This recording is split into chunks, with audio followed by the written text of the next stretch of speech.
ഉണ്ടല്ലോ എന്തെങ്കിലും സങ്കടം വന്നാൽ ഞാനൊരു ഡിപ്രഷൻ മൂഡിലേക്ക് പോകും. അപ്പോൾ ഇന്ന് അതെല്ലാം മാറ്റി പിടിച്ച് സന്തോഷത്തോടെ ഇരിക്കാന്നൊക്കെ വെച്ചിട്ട് ഏക്കുട്ടി തീരുമാനിച്ചിട്ട് ഏക്കുട്ടി സ്കൂളിൽ നിന്ന് വിളിക്കാൻ പോയേക്കുവാണ്. അപ്പം സ്നാക്സ് ഒക്കെ വാങ്ങാൻ വേണ്ടിയിട്ട് കയറിയിട്ടുണ്ടായിരുന്നു. അപ്പോൾ അവിടെ തന്നെ ഒരു ഷേക്ക് കടയുണ്ട്. ഏക്കുട്ടി പിന്നെ എന്നെ ഇട്ട് ഇങ്ങനെ അടിച്ചു ഇടിച്ചു എനിക്ക് ഷേക്ക് വേണമെന്ന് പറഞ്ഞാൽ ഒറ്റ നിലവിളി. പിന്നെ മേടിച്ചു കൊടുത്തേക്കാന്ന് വെച്ചു. പാവമല്ലേ. പക്ഷെ ഒരു കണ്ടീഷൻ ഞാൻ പറഞ്ഞിട്ടുണ്ടായിരുന്നു, അല്ലുക്കുട്ടൻ്റെ അടുത്ത് പറയരുതെന്ന്.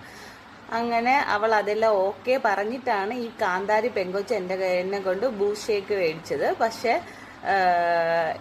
ആളുടെ വിധം വീടെത്തിയപ്പോഴത്തേക്ക് നല്ല രീതിയിൽ മാറിയിട്ടുണ്ടായിരുന്നു. ഞാൻ ഒരു ഷേക്കേ വാങ്ങിയിട്ടുള്ളത്, കാരണം എനിക്ക് ചെറുതായിട്ട് കോൾഡ് ഉണ്ട്, അപ്പം കുടിക്കേണ്ടെന്ന് വെച്ചു. പിന്നെ ഞാൻ അതിൽ നിന്ന് ഇടയ്ക്ക് കുറച്ചൊക്കെ ട്രൈ ചെയ്തിട്ടുണ്ടായിരുന്നു.